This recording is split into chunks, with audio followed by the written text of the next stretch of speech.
आकर इसका इफ्तिताह हुआ, इनॉग्रेशन हुआ, उसके बाद से यहाँ पर काम शुरू नहीं हुआ। यूपीए की सरकार थी तो उसमें काम शुरू होना चाहिए था। फिर उसके बाद मोदी की सरकार बनी और फिर यहाँ पर एनजीटी का स्टे दे दिया गया। अब इसी बेसन पर आगे जाकर आप देख रहे हैं कि एसपी और पुलिस क्वार्टर्स बन रहे हैं, आगे एग्रीकल्चर का, एक यूनिवर्सिटी का काम हो रहा है। अफसोस इस बात का है कि जहां पर अल्पसंख्यक समाज या मुसलमानों के तालीम का मसला आता है तो गवर्नमेंट जो तेजी दिखानी चाहिए, जो हरकत करनी चाहिए, वो हरकत नहीं करते। आप स्टे वेकेट करा सकते। वे बिहार सरकार में नीतीश कुमार की सरकार रही, फिर उसके बाद नीतीश लालू की सरकार रही, फिर नीतीश सुशील मोदी, फिर अब दोबारा नीतीश और बीजेपी की सरकार है।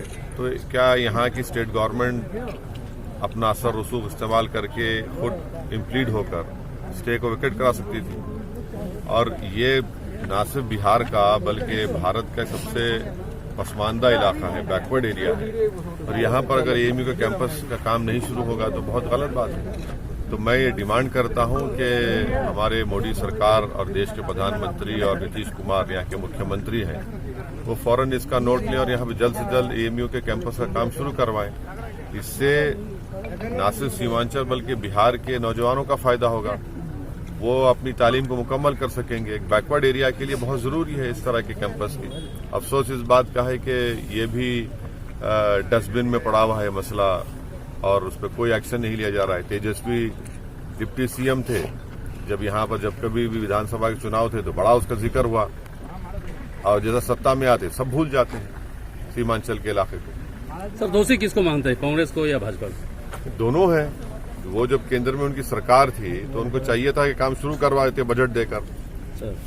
भाई अगर आप केरल में काम शुरू करवा दिए तो यहाँ पर क्यों नहीं शुरू करवा सके आप? फिर उसके बाद बीजेपी की सरकार बनी, वो भी दोषी है। अब बीजेपी का तो एजेंडा क्लियर है कि मुसलमानों को, भारत की सबसे बड़ी माइनॉरिटी को, उनको मार्जिनलाइज कर दिया जाए। अब एक डेलिबरेट सिस्टमिक मार्जिनलाइजेशन चल रहा है, उसी का हिस्सा है। मगर जो लोग उनके साथ हैं, जो सेकुलरिज्म की बातें करते हैं, जो वोट तो ले लेते हैं सीमांचल की जनता का, उसके बाद भूल जाते हैं। तो इसमें तीनों दोषी हैं, चाहे तेजस्वी हो, हमारे प्रधानमंत्री नरेंद्र मोदी हो, या फिर अभी मौजूदा चीफ मिनिस्टर जनाब नीतीश कुमार हो।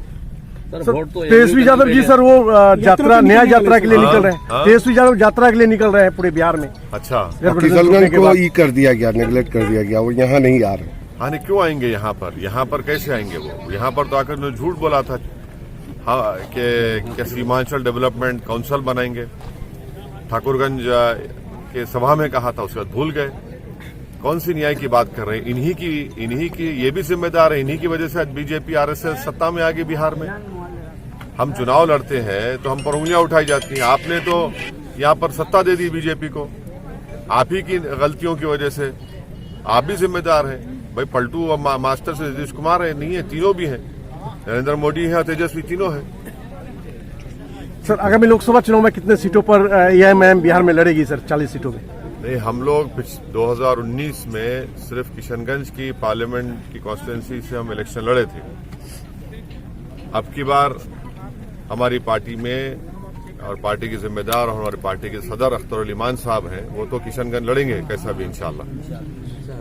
और अख्तर भाई का बोलना यह है कि हम सिर्फ किशनगंज की हद तक अपने आप को महदूद ना रखें, बल्कि और भी 3-4 पार्लियामेंट की कॉन्स्टिट्यूंसी पर उन्होंने हमसे कहा है। कल हमारी रात में बहुत डिटेल में बात हुई, तो इंशाल्लाह हम बैठकर इस पर बातचीत करेंगे और फैसला लेंगे। झारखंड का भी एक डेलीगेशन आया था, जिसमें वहां पर हमारे झारखंड के प्रेसिडेंट ने कहा कि सर वहां पर भी पार्लियामेंट की सीट पर उन्होंने 2-3 सीट बताई है, तो हम उस पर बैठेंगे, बात करेंगे, डिस्कशन करके तो फैसला लेंगे।